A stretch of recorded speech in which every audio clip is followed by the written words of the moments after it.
What's up, guys? I'm Christian. I'm Carlos. And this is the Unexpert Analysis, episode 18. We are finally legal, folks. That's right. And we're back with a huge review of a very huge movie, probably the most anticipated movie of this year. That's right. And that is Star Wars: The Last Jedi. Episode 8, folks. Yeah, that's right. And it was a good one, in my opinion. One of my favorites thus far. Yeah. We can get to it a little later. Yeah. A lot of fanboys are pretty disappointed with the film. Yeah. But without getting too many spoilers, any at all. Yeah, any. We're gonna jump right in. I don't want to do any spoilers Nope. because we want you guys to see it. So this one was directed by Rian Johnson. J.J. Abrams did not direct this film. He will be directing the 9th one and the last one of this saga.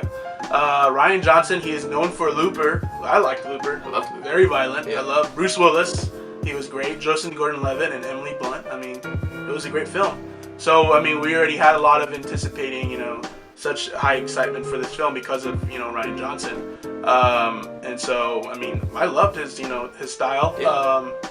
John Williams came back to this, to helm the music again. The GOAT for Indiana Jones, I believe E.T., Star Wars original. Some of the most notable music scores. He's done it all. He's done it. So, if you want to talk about Rotten Tomatoes. Oh yeah, real quick, Rotten Tomatoes, coming in, we're all amped. It's crazy how Rotten Tomatoes is like the thing now. Like a couple days before, you're just waiting for it. And we were pleasantly surprised. Yeah. It was in the 90s, certified fresh within maybe 2 days before the movie actually came out. So we're super pumped about that. We're not always on par with the Rotten Tomatoes score, but this time around, I think we are. And I think the critics helped bring in that budget, or actually the gross of the film, because the gross right now is at, I believe, $516.4 million. And the budget was $200 million compared to The Force Awakens, which was $300 million. So it's going good for so far, but I believe a lot of fanboys are very upset with this film, so I believe there will be a decrease in the actual gross compared to Force Awakens. It's definitely halted it a little bit. Yeah, definitely. But it's not going to do bad at all. I think it'll still hit $1 billion. So let's talk about directing with Rian Johnson. You touched on a lot already, but I mean, it was amazing. Going in, a lot of people said it was going to be like the Dark Knight of the series. Yeah. And I could see that a little bit. It's definitely darker. The trailers made you think it's going to be a darker film than The Force Awakens for sure. Yeah. And I think he did okay on that. There's a lot of humor in there at times that I don't think it was needed, but I'm not mad at it. I enjoyed it. I laughed at pretty much every joke that they had. Yeah. It wasn't anything too cheesy for me. So I think the directing was great, and there was little things, especially that me and him, the second time that we watched it, were like, hey, look out for this or look out for that. He was especially like, hey, look out. I bet Rian Johnson probably put that in there for special. And we want you guys to see that too, because the little sound effects, little things that he put in, it was perfect. Yeah, just honestly stuff that has to do with like physics and stuff like that. We're not obviously experts on but stuff that just makes sense that that you just don't see anywhere else. Yeah, and it was really cool. So shout outs to Ryan, and we're both gonna give it a 10 on the director scale. Next, we're gonna talk a little bit about John Williams and the music. Yeah, I'll let you take that one. John Williams. He's my all-time favorite. Indiana Jones is probably my all-time favorite action film. Or even just a film of all time. Harrison Ford. I ain't mad at you for that. Yeah, it's Indiana Jones. It's also George Lucas and Steven Spielberg.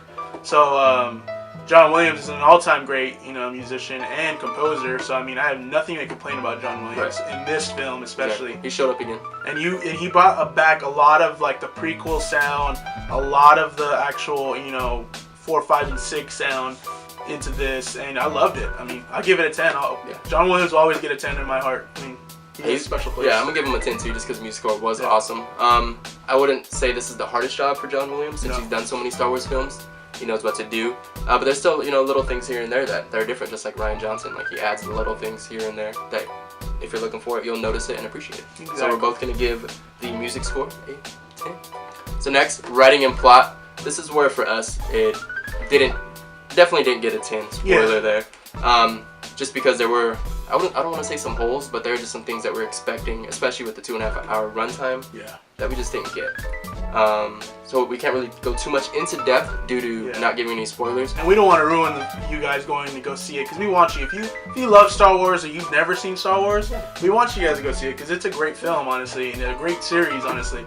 There is some scenes where that it didn't really need, but But I'm not mad. I'm not mad at anything about this film. Yeah. And even if, like you said, if you don't love Star Wars, if you're not a huge fanboy, you still should go see it just because how big of a movie and how much weight is behind this movie. Yeah. And so, unfortunately, we can't go too much into writing and plot. But there were a few things that we wanted and expected that we really didn't get. So I'm gonna give the writing and plot an 8 out of 10. Yeah, it's still great, you know, but it just wasn't exceptional. Good, you know. Yeah. Acting was pretty darn great. Yeah, it actually was. Everyone showed up. Everyone played the character they're supposed to play. Going back to writing a little bit, character development, even for the older characters. Yeah, especially there's a lot of development, and I appreciated that. Yeah, John Boyega, he's come a long way since The Force Awakens. We actually talked about that when we got out the film. Yeah. Like compared to Force Awakens, he was just like you could tell he wasn't known for like acting, like he was just new. But this one, he showed a lot of credibility, and He's had a lot of movies in between. And Poe Dameron, I love Poe Dameron. What's Oscar Isaac? Oscar Isaac is one of my favorite actors. He's great. I mean, I feel like he's gonna be the upcoming. You know, he is. I mean, always has. He's the next Leo for sure. Yeah. I think so. Carrie Fisher, she holds the actual core of this R.I.P. film. Yes, miss you. You knew her. Yeah. Who else was in this? There's some new faces that we probably should have done homework on and learn their names. But there's new faces like Rose. Yeah. And Andy Serkis as Snoke.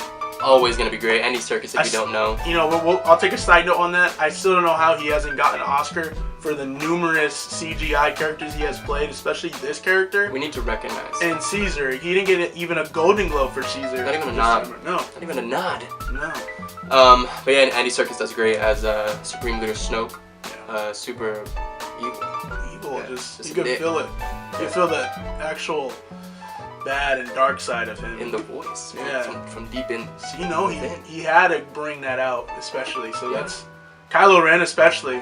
I mean, Adam Driver, he's loved him. I've loved his casting since the get-go. Yeah, and especially in Logan Lucky, that's when I was like, all right, yeah, he's set. He's set for a while because he's just a phenomenal actor and a great guy. Like if you watch, he has TED Talks. So if you have the time or the curiosity, go look him up. He's a great guy. You know, Marine.